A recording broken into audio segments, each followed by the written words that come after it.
بسم اللہ الرحمن الرحیم۔ السلام علیکم ناظرین، کیسے ہیں آپ سب؟ FG اسلامک وائس میں آپ کا خیر مقدم ہے۔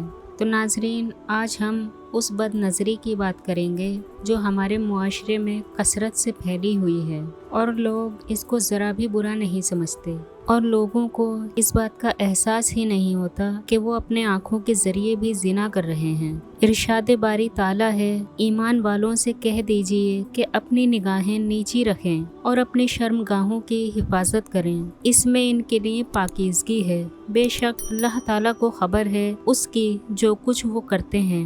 نبی کریم صلی اللہ تعالیٰ علیہ وسلم نے ارشاد فرمایا کہ نظر ابلیس کے تیروں میں سے ایک زہر آلود تیر ہے۔ بد نظری زنا کی پہلی سیڑھی ہے۔ نبی کریم کا ارشاد ہے کہ آنکھوں کا زنا دیکھنا ہے، کانوں کا زنا سننا ہے، زبان کا زنا بات کرنا ہے، ہاتھوں کا زنا پکڑنا ہے، پاؤں کا زنا چلنا ہے، دل آرزو اور تمنا کرتا ہے، شرمگاہ اس کی تصدیق یا تکذیب کرتی ہے۔ اور آج لوگ ہم بد نظری کو برا ہی نہیں سمجھتے، جبکہ یہ ایک زنا ہے۔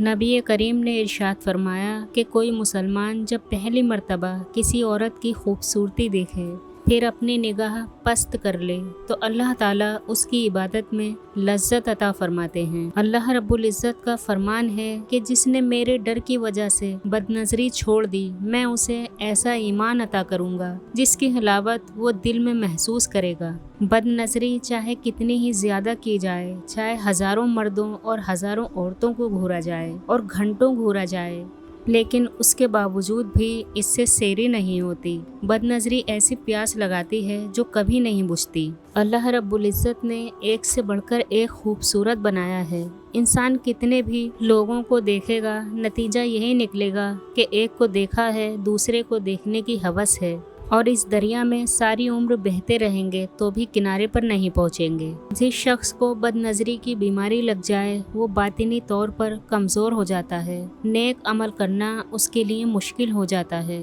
دوسرے لفظوں میں اس سے عمل کی توفیق چھن جاتی ہے۔ نیک کام کرنے کی نیت بھی کرتا ہے تو بد نظری کی وجہ سے نیت میں فتور آ جاتا ہے۔ بد نظری کے بد اثرات میں سے ایک یہ بھی ہے کہ انسان کی زندگی سے، رزق میں سے اور وقت سے برکت اٹھا لی جاتی ہے۔ چھوٹے چھوٹے کام بڑے بڑے مسئلے بن جاتے ہیں۔ جس کام کی بھی انسان کوشش کرے وہ ادھورا رہ جاتا ہے۔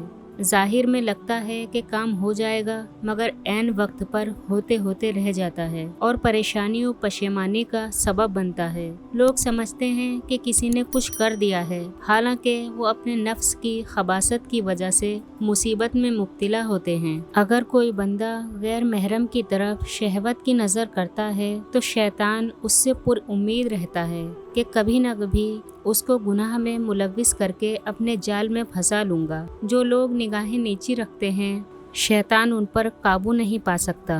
شیطان نے چاروں سمتوں سے اولاد آدم کو بہکانے کی قسم اٹھائی ہوئی ہے۔ نیچے کی سمت محفوظ ہے، جس نے نگاہیں جھکائے رکھیں اس نے شیطان کو نا امید کیا۔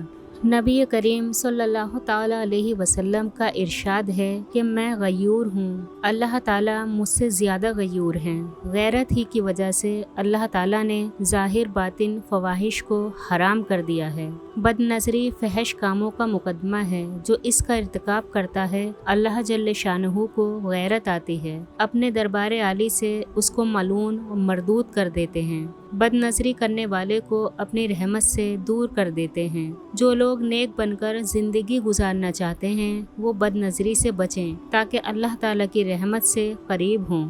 بد نظری ایک ایسا گناہ ہے کہ اس کا اثر فوری طور پر ظاہر ہوتا ہے، حتیٰ کہ جسم اور کپڑوں سے عجیب مہلک بدبو آنے لگتی ہے۔ اس کے بالمقابل جو لوگ اپنی نگاہوں کو پاکیزہ بنا لیتے ہیں اور پاک دامنی کی زندگی گزارتے ہیں ان کے جسموں سے خوشبو آتی ہے۔ حدیث پاک سے بھی اس مضمون کا ثبوت ملتا ہے۔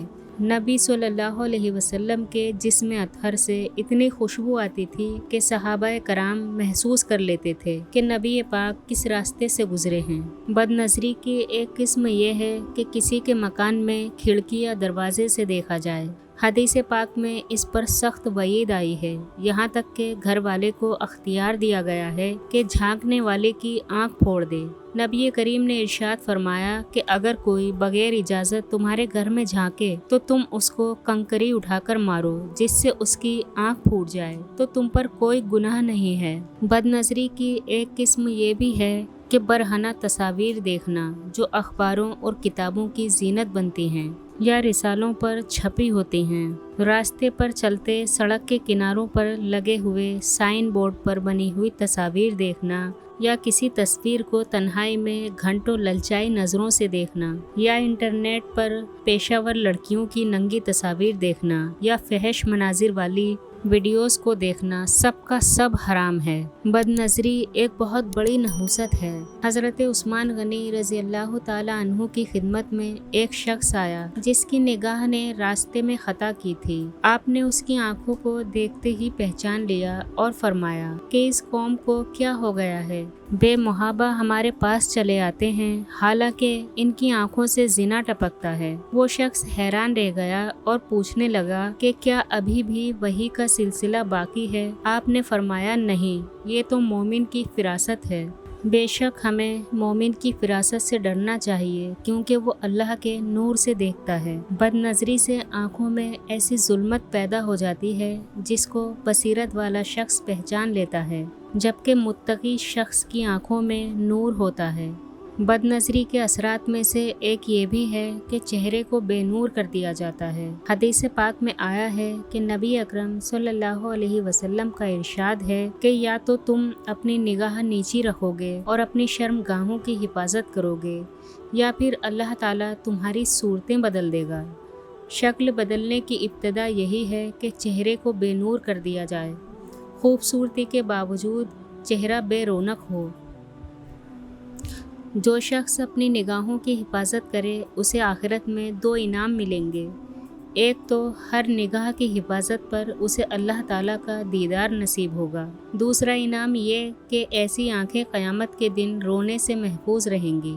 نبی کریم نے ارشاد فرمایا کہ ہر آنکھ قیامت کے دن روئے گی سوائے اس آنکھ کے جو خدا کی حرام کردہ چیزوں کو دیکھنے سے بند رہے، اور وہ آنکھ جو خدا کی راہ میں جاگتی رہے، اور وہ آنکھ جو خدا کے خوف سے روئے، گو اس میں سے مکھی کے سر کے برابر آنسو نکلے۔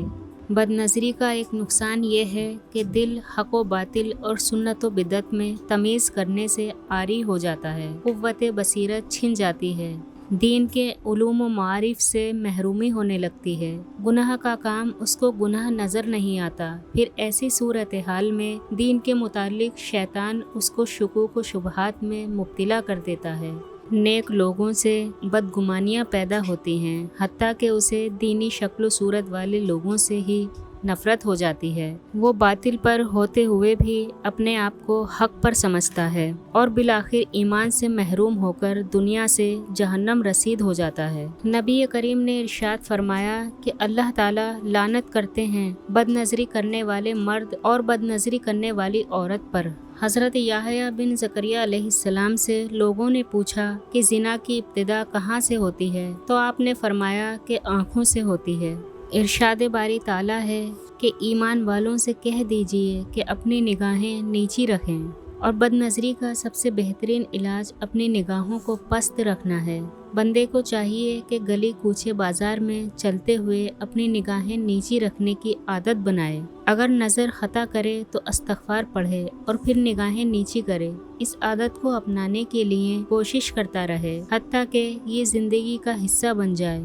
حدیث پاک میں ہے کہ جو شخص اپنی بیوی کو مسکرا کر دیکھتا ہے اور بیوی خاوند کو مسکرا کر دیکھتی ہے تو اللہ تعالیٰ دونوں کو مسکرا کر دیکھتے ہیں۔ حلال کو جی بھر کر دیکھے تاکہ حرام کی طرف میلان ہی نہ ہو۔ جب نفس غیر محرم کی طرف دیکھنے کی خواہش کرے تو تصور میں بیوی کا چہرہ لے آئے، گناہ کا خیال دل سے دور ہو جائے گا، اور اس سے بڑھ کر یہ خیال کرے کہ ہمیں اپنے رب کے سامنے پیش ہونا ہے۔ اگر آج ہم بد نظری کریں گے تو کیا ہماری آنکھیں اس قابل رہ جائیں گی کہ ہم بارگاہ الہی میں کھڑے ہو سکیں؟ نبی کریم نے ارشاد فرمایا کہ اللہ رب العزت بہت خوبصورت ہے،